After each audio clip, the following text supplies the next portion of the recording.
మేడ్చల్ జిల్లాలో గంజాయి గ్యాంగ్ రెచ్చిపోయింది. బోడుపల్ దేవేంద్రనగర్లో గృహప్రవేశం జరిగిన ఇంట్లోని కుటుంబ సభ్యులపై దాడికి తెగబడింది.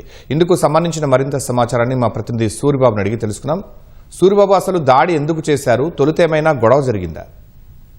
బోడుపల్ దేవేంద్రనగర్లోని నిన్న గృహప్రవేశం జరిగిన ఇంటి వద్ద మనం ఉన్నాం. ఇక్కడే గొడవ మొత్తం కూడా జరిగింది. దాదాపు రాత్రి 9-10 గంటల ప్రాంతంలో ఒక 40 మంది దుండగులు అయితే ఒక్కసారిగా వచ్చి దాడికి పాల్పడినట్లుగా వీరు చెబుతున్నారు. అయితే ఈ ఇంటికి గృహప్రవేశంకి చుట్టాలు బంధువులు అందరూ ఉన్నారు. చిన్నలు పెద్దలు అందరూ కూడా ఉండేటప్పుడు ఈ దాడికి పాల్పడినట్లు కూడా ఇక్కడ స్థానికులు అయితే మనకు చెబుతున్నారు.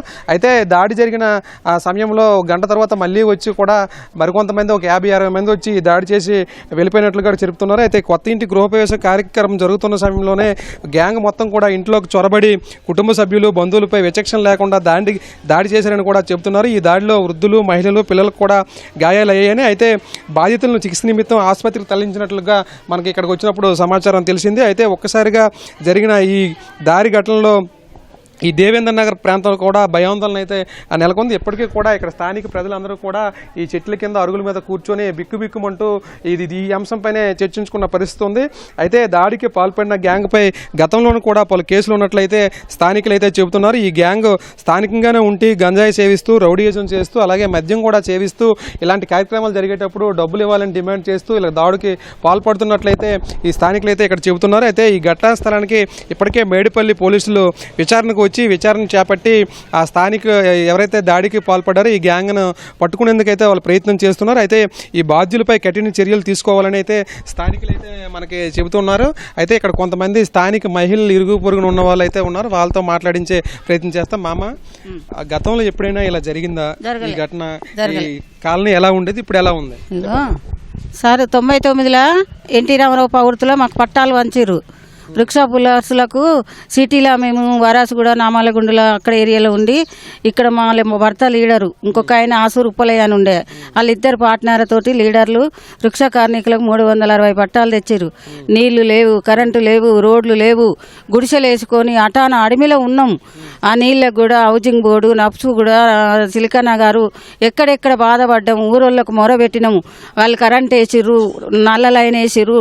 నీళ్లు లేని కష్టంలో కూడా ట్రాక్టర్ తెచ్చి కూడా జనాలకు నీళ్లు పోసిండ్రు లైన్ కట్టి. అలాంటి ఊరోళ్ళు మాకు సాయం చేసి ఇప్పుడు ఈ 2-3 ఏళ్ల సంది ఈ కాలనీ గందరగోళంగా తయారైతుంది. మరి ఇప్పుడు నిన్న నైట్ ఈ దాడి జరిగిందని చెప్తున్నారు కదా, కుర్రోళ్ళు ఎక్కువ మంది వచ్చి దాడి చేశారని చెప్తున్నారు కదా. అయితే ఇలాంటి దాడి ఎప్పుడైనా మీ కాలనీలో చూసావేంటి? ఎప్పుడు ఇక్కడ ఏ కార్యాలు ఏ ఫంక్షన్లు అయినా కానీ ఎవరింటి వరకు కాల్ చేసుకొని ఎవరి ఇంట్లో వాళ్ళు ఉన్న వాళ్ళని సారు ఏదైనా గొడవలు అయినా కానీ తెల్లారులేసి ఇట్లా ఒక గుడికాడ కూర్చొని మాట్లాడుకున్నాము. నీ తప్పైతే నీది, నా తప్పైతే నేదని సమర్థించుకున్నాము. కానీ ఇలాంటివి అయితే నేను ఇక్కడ ఈ సంసారం చేయబట్టి 26 సంవత్సరాలు ఈ దేవేంద్రనగర్లో ఇలాంటి దౌర్జన్యం అయితే నేను ఏ రోజు చూడలేదు సారు. ఈ రోజే మనం చూస్తున్నాం. ఇక్కడ చూసావు కదా, కుర్చీలు బదలు కొట్టారు, పైన చేసిండ్రు. 2 ఇండ్లు అతమార్చి 2 ఇండ్లు వలగొట్టి కార్లు ఇండ్లు అన్ని వలగొట్టిరు సారు.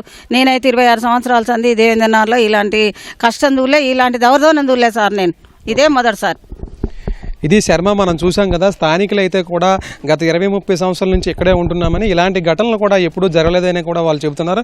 ఎవరైతే రాత్రి ఇక్కడ గృహప్రవేశం జరుగుతున్న సమయంలో వాళ్ళందరూ కూడా కుటుంబ సభ్యులతో సరదాగా ఉన్న సమయంలో కొంతమంది ఒక్కసారిగా గుంపుగా వచ్చి ఏదేదో మాట్లాడి డిస్కషన్ చేసి మళ్ళీ గంట తర్వాత వచ్చి ఒక్కసారిగా దాడికి పాల్పడినట్లు స్థానికులు చెబుతున్నారు. అయితే ఇలాంటి దాడులు మాత్రం ఎప్పుడూ జరగలేదని, ఇలాంటి తీవ్రంగా ఖండిస్తున్నామని, ఎవరైతే ఈ దాడులకు పాల్పడ్డారో వాళ్ళందరినీ కూడా చట్ట ప్రకారం శిక్షించాలని కూడా వారు కోరుతున్నారు. శర్మ, ఇప్పటివరకు ఇది తాజా పరిస్థితి. Over to you. ధన్యవాదాలు సూరిబాబు.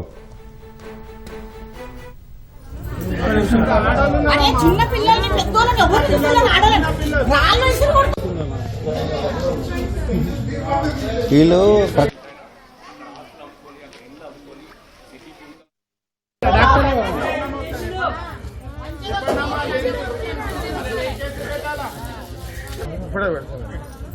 చిన్న పిల్లల్ని పెద్దోళ్ళని ఎవరు ఆడాలని